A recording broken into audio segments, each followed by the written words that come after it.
하나님이여 나의 부르짖음을 들으시며 내 기도에 유의하소서. 내 마음이 눌릴 때에 땅끝에서부터 주께 부르짖으오니 나보다 높은 바위에 나를 인도하소서.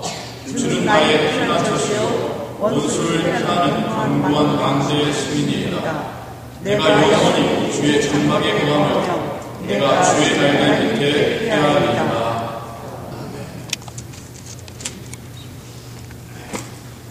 여러분, 물론 우리의 몸은 미국에 있습니다만은 우리의 고향인 한국에 대한 예화를 제가 자주 사용합니다. 한국이 자살률이 OECD 국가들 중에 1위라는 사실 아시죠? 근데 이게 어제 오늘의 이야기 아니라 제가 10년 전부터 듣던 이야기입니다. 굉장히 오래된 이야기예요.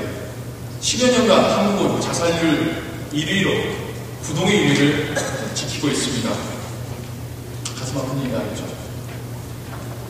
가장 이제 자살이 많이 일어나는 곳이 서울이라고 하는데 서울에서도 가장 자살 사건이 많이 일어나는 곳이 한강.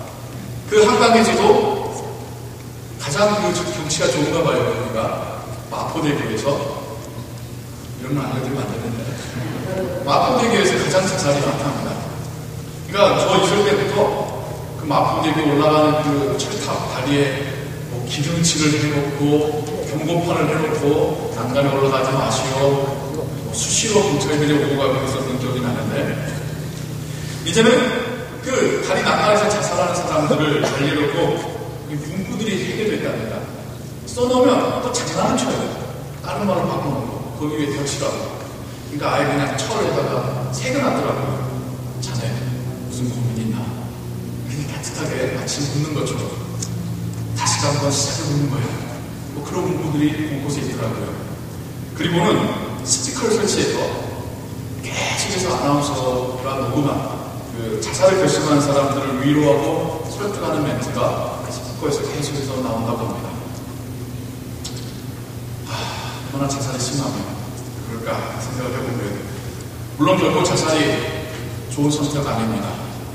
하나님께서도 기뻐하신 그런 길 아닙니다. 그럼에도 불구하고 자살하려 했던 사람들의 사연을 듣게 되면 야, 정말 안 되구나. 참 나라도 그런 상황에 처했다면 정말 아마 어떻게 했었을까. 그런 생각들을 들기도 하죠.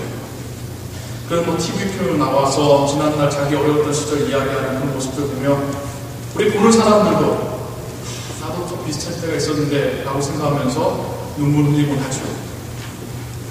그런 분들 정말 절망이라는 것을 느껴본 분들 그분들이 하는 말씀이 인생의 밑바닥까지 떨어져 왔다라는 이야기들을 하시고 합니다. 더 이상 내려갈 수 없는 밑바닥까지 떨어져 왔었다. 더 이상 희망 없는 것까지 떨어져 왔었다. 이제는 희망이 있기 때문에 내가 마지막 선택했던 것이 그거였다라는 말씀하곤 하죠. 오늘 우리가 읽은 시편 가운데 그러한 심정을 표현한 단어가 또 있습니다. 땅끝이라는 표현입니다. 땅끝. 한국에도 땅끝 마을이 있죠. 땅끝 마을은 뭡니까? 남쪽으로 가다 이제는 육지는 끝이 나고 여기서부터는 바다입니다. 더 이상 걸어갈 수 없는. 그래서 우리 땅끝이라는 표현을 하죠. 오늘 우리가 읽은 시편에 땅끝이라는 표현이 나옵니다. 더 이상 갈 곳도 없고 더 이상 피할 곳도 없고 더 이상 희망이 없는 곳까지 도달한 다윗이 하나님 제가 땅끝에까지 왔습니다. 하나님께 기도하고 있습니다. 무슨 말이냐면 학자들은 지금 다윗이 아들 압살롬을 피해서 도망가다 이스라엘 민족에게 하나님께서 약속하신 그 땅의 경계까지 왔다라고 보는 거죠. 이젠 여길 넘어가면 하나님께서 약속하신 땅을 벗어나는 것인데 어떤 그 지형적인 땅끝도 있겠지만 심리적으로 하나님 더 이상 도망갈 것 없습니다.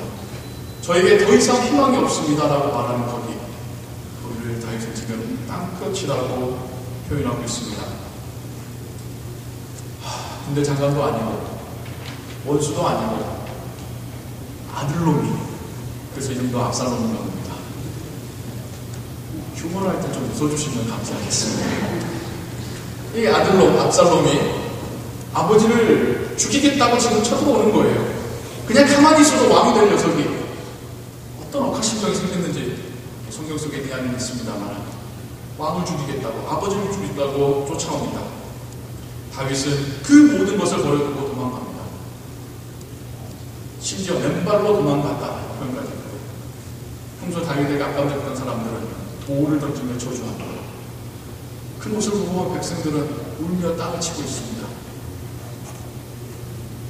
특히 다윗이 정말 믿고 정말 항상 그에게 조언을 구하고 마음을 나눴던 친구 아히도벨이 압살롬 편에 붙어 있습니다. 자기를 너무 잘 알기에 자기를 가장 잘 죽일 수 있는 사람도 아히도벨일 텐데 그가 압살롬 옆에 붙어 있습니다. 아들 압살롬은 왕궁의 옥상에서 다윗의 후임들을 간간했다는 소식이 들립니다. 비참할 대로 비참해져 있는 다윗의 상황 가운데 다윗은 하나님께 제가 땅 끝에 서 있습니다. 기도하고 있습니다. 더 이상 갈 곳이 없는 거예요. 더 이상 간다는 의미가 없는 곳까지 다윗은 오게 되었습니다. 다윗만의 이야기 아니에요. 성경 속을 살펴보면 정말 땅 끝에 산 사람들이 참 많았더라고요. 몇 사람은 제가 여러분에게 소개하고 싶습니다. 여러분 모세 아시죠? 모세는 40년간 왕궁에서 자란 사람입니다. 정말 부귀 영화를 다 누려봤던 그가 왕궁을 떠나 도망치는 신세가 되었습니다. 미디안 광야까지 도망가게 됩니다. 모세는 바로의 배신자였고 애굽 사람을 주인 살기자가 되었습니다. 살기 위하여 미디안 땅까지 도망을 갔습니다. 아무것도 없는 황량한 그 땅까지 도망을 갔습니다. 미디안 땅이 모세에게는 땅끝이었습니다. 그곳에서 40년간을 지내게 되죠. 그가 가지고 있던 모든 재능들을 다 녹슬어버리게 됩니다. 잘하던 그 말응변도 이제 어눌해집니다. 예전 싸움을 잘하는 모세가 이제는 지팡이 짚는 것밖에 할 줄을 모르게 되었습니다. 젊었을 때의 패기와 야망과 날카로운 지성 모든 거지고 사라진 지 오래입니다. 이를 살다가 죽는 거겠지 기다리고 있는 모세의 그 상황이 모세에게 딸릴 수 있습니다. 이스라엘 시대, 북이스라엘 아합 시대의 선지자 엘리야가 하십니다. 그런 북이스라엘의 이방 선지자 450명을 다 칼로 쳐 죽인 사람입니다. 그리고는 왕비 이세벨이 자기를 죽이겠다는 소식을 듣고는 혼비백 사람을 도망갑니다. 정신없이 도망갑니다. 자기의 노비와 노새도 사환도 내버려두고 혼자 도망 들어갑니다. 광야까지 들어가죠. 그리고는 도착한 곳이 노뱀나무 아래입니다. 노뱀나무가 여러분 멋있는 나무를 상상하지 마세요. 그냥 조그만 관목입니다. 그 밑이라는 건요, 그냥 이렇게 쉴 수 있는 곳이 아니라 기어 들어가야 되는 밑입니다. 그러니까 쉬었다는 표현보다 숨었다는 표현도 맞을 거예요. 나무 밑에 기어 들어가서 엘리야가 하나님께 기도합니다. 하나님, 이제 저는 다 했습니다. 이제 저 죽여주세요. 여기서 죽는 게 낫겠습니다. 죽기를 바라고 있는 그 노랫나무 밑이 엘리야 선지자에게는 땅끝이었습니다. 신약의 사도 바울이라 생각하시죠? 종횡무진 여러 대륙을 거쳐다니면서 선교했던 사람입니다. 가는 곳마다 교회를 세우고 말씀 전하고 하나님 놀라운 이적이 나타났던 그입니다. 하지만 마지막에는 잡혀서 로마 감옥에 갇히게 됩니다. 바울에게는 거기가 땅끝이었습니다. 이제 몸도 노쇠하고, 근데 성령께서 네가 곧 여기서 죽을 거야 라는 말씀까지 알려주셨어요. 이젠 사역을 할 만큼 했고 몸도 아프고 갇혀있고 곧 죽을 운명에 있는 사도 바울은 거기가 땅끝이었습니다. 희망이 없는 것, 더 이상 사역할 것이 없는 것. 사도 요한 아시죠?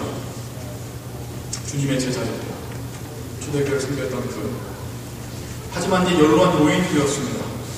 기독교를 탄압하는 황제에 의하여서 죽지 않고 나올 수 없다라는 반모섬에 유배가 됩니다. 채석장이에요. 죽을 때까지 돌 캐다가 죽어야 되는 것이 반모섬입니다. 그곳에 유배간 사도 요한, 살아서 나간다 할지라도 차례가 생도 없는 노인이 되어 있습니다. 사도 요한에게도 방보석은 땅끝이었습니다. 그렇다면 예수님께는 언제가 땅끝이었을까요? 십자가겠죠. 특별히 십자가를 눈앞에 두고 기도하시다가 그 겟세마네 동산이 예수님께는 땅끝이었을 것입니다. 예수님의 인생과 사역의 마지막 종착역이 바로 눈앞에 와 있습니다. 십자가 죽음을 앞두고 겟세마네 동산에서 기도하실 때 주님은 땀방울이 피처럼 흘리도록 기도하셨다라고 말씀하고 있습니다.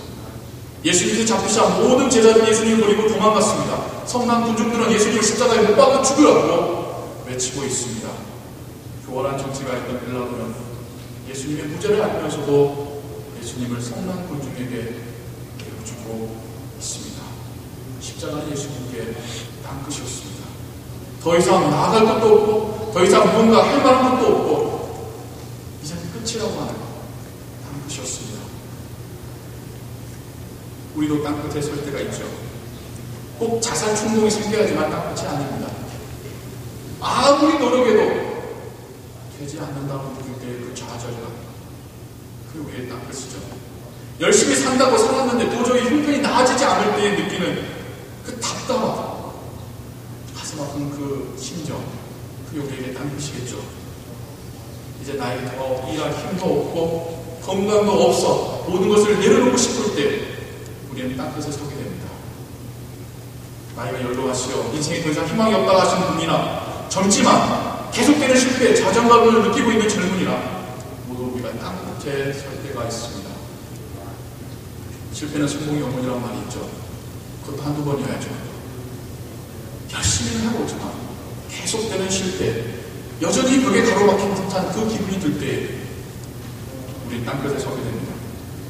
정직하고 성실하게 살아왔지만 도저히 도무지 형편이 나아질 기미가 보이지 않을 때 이때도 우리는 땅끝을 경험합니다. 과거에 땅끝을 경험해 보신 분도 있을 것이고 현재 땅끝에 서 계신 분도 있을 것입니다. 자, 이제 어떤 선택이 우리에게 남아 있습니까? 모든 것을 포기하는 것을 선택하시겠습니까?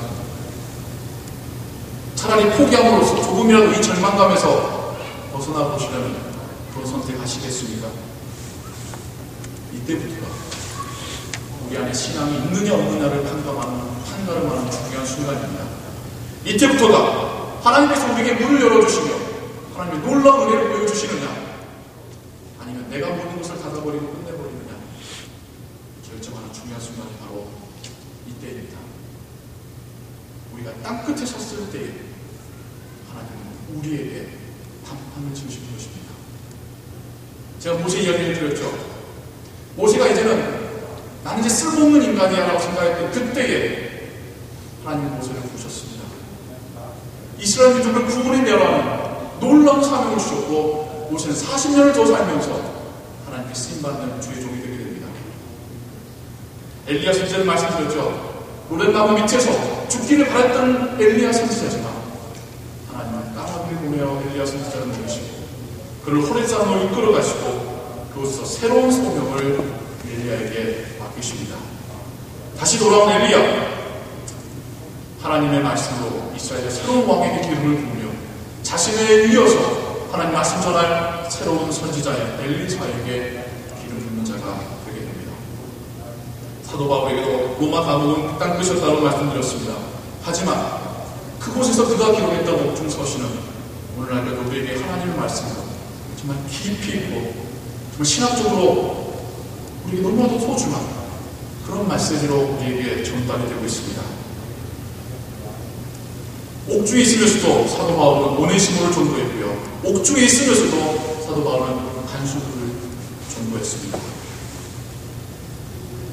바울이 로마에 갇혔었기 때문에 기독교의 나라가 로마가 될 수 있었습니다. 요한에게 외로운 박모섬이 땅끝이었습니다. 하지만 오히려 박모섬에서 요한은 환상을 보게 됩니다. 하나님 주시는 위로와 평강의 메시지를 듣게 됩니다. 그가 거기서 쓴 편지들이 교회들에게는 위로의 편지가 되게 됩니다. 그가 거기서 쓴 그 편지가 오늘날 우리에게도 하나님의 나라를 기대하며 소망하게 만드는 그런 메시지로 우리에게 주어지게 다윗이 아들 압살롬을 피하여 피난을 갔지만, 하지만 그곳에서 땅끝에서 그는 하나님을 부르짖었습니다. 하나님이여, 나의 기도에 유의하소서. 내 마음이 약할 때에 부르짖나이다. 나보다 높은 바위에 나를 인도하소서. 여러분, 산에 올라가 보신 기억이 있으시죠? 이 근처는 산이 없지만 산에 올라가서 보면 참 멀리까지 다 보입니다. 나보다 높은 바위에 올리소서. 지금 다윗이 내 수준으로는 보이지 않지만, 내 수준으로는 땅끝이지만, 하나님, 저를 더 높은 바위에 올리소서. 하나님께서 보여주실 길을 보이나이다. 땅끝에 도달했을 때에 우린 다윗과 같이 높은 바위에 올려주셔서 하나님 보여주실 그 길을 보이나이다. 기도하게 되기를 소원합니다. 끝이다 하고 닫아버리고 마침표를 찍는 그런 선택이 아니라, 이때부터 하나님께서 나에게 역사하실 것이라는 믿음을 가지고 하나님, 나를 더 높은 바위로 올려주셔서 기도하는 믿음이 우리에게 주어지기를 소원합니다. 다윗은 거기서부터 다시 예루살렘으로 돌아갑니다. 압살롬의 부대를 이기고 왕위를 다시 탈환하게 되죠. 예수님의 경우는 어떠합니까? 십자가의 죽음이 예수님에게 땅끝이었습니다. 하지만 예수님은 거기서 부활하셨습니다. 부활하시어 우리의 구원의 근거가 되시며 구주가 되셨습니다. 바리새인들과 서기관들이 예수님 죽였다고 좋아할지 모르지만 하나님 오히려 예수님을 부활시키시어 영광 중에 하늘로 올리셨습니다. 교회가 세워지고 복음이 열방의 모든 민족의 땅끝에까지 전파되게 되었습니다. 땅끝은 중착점이 아닙니다. 믿음으로 땅끝을 본다면 그것은 결코 끝이 아닙니다. 오히려 되돌아오는 전환점이 됩니다. 나의 믿음으로는 여기가 땅끝인 것 같지만 하나님 거기서 우리를 돌려 세우십니다. 그럴 때 나의 땅끝은 하나님 보시기에 우리 땅의 시작이 될 것입니다. 우리 인생을 새롭게 시작하는 분기점이 거기서부터 시작되게 될 것입니다. 우리가 땅끝에서 다시 발견하는 것은 희망이며 소망입니다. 제가 말씀드렸던 그 모든 인물들이 땅끝을 경험하였지만 그 땅끝에서 하나님 주시는 소명을 발견하며 다시 한번 인생을 살아가는, 다시 한번 사역을 시작해가는 우리들을 누리게 되었습니다. 땅끝에서 신으로 끝이 아닙니다. 우리가 끝이라고 말할 때 하나님 시작이라고 말씀하십니다. 나는 할 수 없어라고 말씀하실 때 하나님, 나는 너를 사용하길 원한다 라고 말씀하십니다. 우리에게 소명을 다시 주시는 것, 우리에게 희망을 다시 세워주시는 것, 그 땅끝에서 돌아서시기 바랍니다. 하나님께서 우리를 더 높은 언덕 위에 올려주시길 소원합니다. 하나님께서 우리 앞에 내신 그 길을 우리의 믿음의 눈으로 보게 하시길 소원합니다. 우리 모두가 하나님께 붙들려 쓰임받는 인생 되시기를 주님의 이름으로 축원합니다. 기도하겠습니다. 하나님 아버지,